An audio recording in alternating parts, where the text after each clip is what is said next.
अस्सलाम वालेकुम वरहमतुल्लाहि वबरकातुहू एवरीवन। आई होप आप सब लोग ठीक होंगे। Welcome back to my channel, welcome back to my another video. तो रमज़ान का महीना वो बरकतों वाला, रहमतों वाला बहुत करीब है। कुछ ही दिन दूर है जब वो रौनकें होंगी, दिल का सुकून होगा, लंबी लंबी रातों की इबादतें होंगी और एक अलग ही अल्लाह के साथ वक्त हम बातें करेंगे, गुजारेंगे और उसकी बात ही कुछ और है। रमज़ान के बारे में मैं जितना बोलूँ और वो जो एक फीलिंग है वो बिल्कुल डिफरेंट है और हम सब की एक फेवरेट मंथ है ये। तो जाहिर है जब कुछ स्पेशल आने वाला होता है, ज़िंदगी में स्पेशल होने वाला होता है और इतनी बरकतों रहमतों वाला महीना हो तो उसकी तैयारी भी तो पहले से बनती है ना, ताकि हमारे पास इतना कुछ होता है मांगने के लिए। हम ये भी चाहिए, वो भी चाहिए और हमें ये भी करना है, ज़िंदगी में ऐसा भी हो, वैसा भी हो।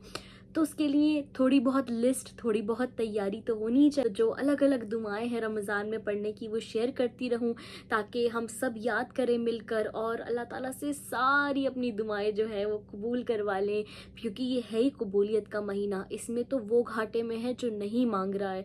हमारे मांगने में कमी है, उसके ख़जानों में, उसकी अता में कमी नहीं है। तो हमें बिल्कुल, वो कहते हैं ना, हम कितनी भी मांग मांग के हद करते वो देते हुए नहीं थकता।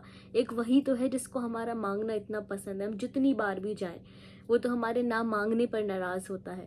तो इस मोहब्बत का हमें बिल्कुल भी इसको फॉर ग्रांटेड नहीं लेना है। 3 दुआएं मैं इंशाल्लाह आपके साथ इस वीडियो में शेयर करूंगी और आगे भी हम और वीडियोस बनाएंगे और आप भी मुझे सजेस्ट करिएगा कि आपको किस किस चीज़ की दुआएं चाहिए और इसी तरह से हम दुआएं सीरीज़ कंटिन्यू करेंगे इंशाल्लाह। तो सबसे पहली दुआ मैं आपके साथ शेयर करना चाहती हूँ विदाउट एनी फर्दर डिले, वो है मग़फ़िरत की दुआ। और रमज़ान के हम अक्सर ये सोचते हैं कि हमें ये लैलतुल क़द्र में ही पढ़नी चाहिए या फिर आखिरी दिनों में, लेकिन नहीं, ये हमें जो पूरे रमज़ान का पहला दिन लगता है और आखिरी दिन तक हमें ये दुआ ज़्यादा से ज़्यादा उठते बैठते, हर नमाज के बाद, हर दुआ में, हर दुआ से पहले ये दुआ ज़रूर पढ़नी है। और वो है अल्लाहुम्मा इन्नका अफ़ुव्वुन तुहिब्बुल अफ़्व फ़अफ़ु अन्नी। इस कोशिश करें कि इस दुआ को ज़रूर पढ़ें। इससे हम अल्लाह सुब्हानहू व तआला से मग़फ़िरत तलब कर रहे हैं, क्योंकि बेशक वही माफ़ करने वाला है।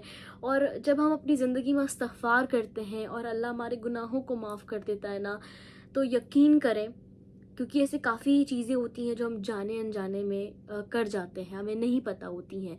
अल्लाह सुब्हानहू व तआला हम सबको माफ़ फरमाए। और अगर इस्तिग़फ़ार हमारी होती रहेगी, हम अल्लाह माफ़ कर देगा, तो हर एक चीज़, हमारी दुआएं कबूलियत के असर भी बढ़ जाते हैं, ज़िंदगी भी सुकून में होती है, दिल सुकून में होता है और आप ख़ुद अपनी ज़िंदगी में चेंजेस देखेंगे। और ये दुआ है कि ये रमज़ान हम सब के लिए लाइफ चेंजिंग रमज़ान हो। दूसरी दुआ है, और ये दुआएं काफ़ी बेसिक हैं अभी तो, लेकिन आगे आगे इंशाल्लाह हम और ज़्यादा एडवांस लेवल पे भी जाएंगे। दूसरी दुआ है अल्लाहुम्मा बल्लिगना लैलतुल क़द्र।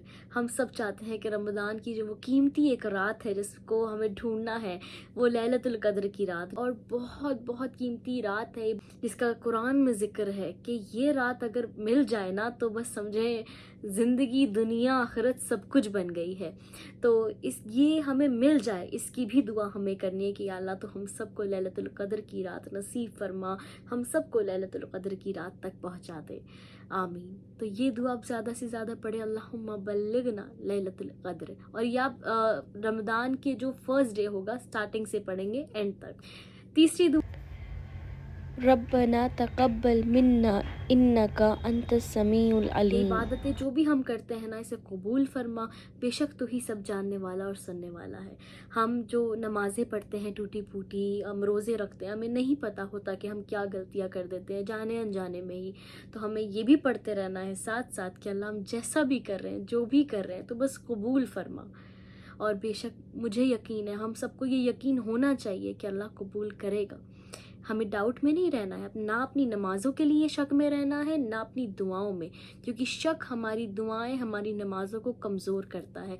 तो कॉन्फिडेंट रहें कि हम जो कर रहे हैं ये अल्लाह ज़रूर कबूल करेगा। और अल्लाह तो हमें तौफीक दे कि हम, जैसे आप اگر چاہتے ہیں نا کہ آپ کی کوئی بھی نماز قضا نہ ہو، نہ رمضان میں نہ رمضان کے بعد، تو آپ یہ دعا کرا کریں کہ اللہ تو نے مجھے عصر پڑھوائی ہے تو مجھے مغرب بھی ضرور پڑھوانا، اور میرا دل کہیں ادھر ادھر نہ لگے، بس میں جلدی سے مغرب پڑھوں پھر عشاء پڑھوں. اسی طرح سے آپ فجر میں دعا کریں اگلی نماز کے لیے، اور کوشش کریں کہ آپ جو بے فضول چیزیں ہیں ان سے بچیں، اپنے مائنڈ کو ڈسٹریکٹ نہ ہونے دیں، اور اللہ سے اپنے دلی دل میں بھی باتیں کرتے رہا کریں، کیونکہ اللہ سے اگر آپ کنیکٹڈ رہتے ہیں نا، ظاہر ہے پھر اللہ آپ کے لیے ہر چیز میں آسانی کر دیتا ہے، کیونکہ عبادت تو ایسی چیز ہے، ایسی توفیق ہے کہ وہ اپنے انہی بندوں کو دیتا ہے جن کو چن لیتا ہے.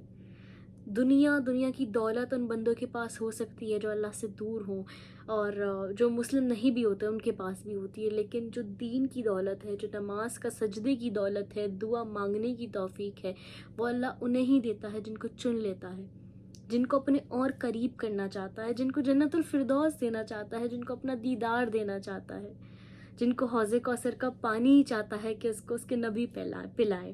تو اگر ہمیں بھی یہ چیزیں چاہیے تو ہمیں بھی تھوڑی سی کوشش تو کرنی پڑے گی. باقی تو اللہ آسان کرتا ہی. اللہ تو کہتا ہے نا، تم ایک قدم چل کر آؤ میں 10 آؤں گا، تم چل کر آؤ میں دوڑ کر آؤں گا. تو بس کوشش کرنی ہے خالص نیت کے ساتھ، یقین کے ساتھ. تو دیکھیں اللہ کیسے ہم سب کے لیے یہ رمضان اور برکتوں والا کرے گا اور معجزوں کے دروازے کھول دے گا. اپنی دعاؤں میں مجھے، میری فیملی کو، ہم سب کو، پوری امت کو یاد رکھنا ہے، خوب دعائیں کرنی ہے، خوب عبادتیں کرنی ہے. And make the most of this Ramzan. جزاک اللہ خیر. اللہ حافظ.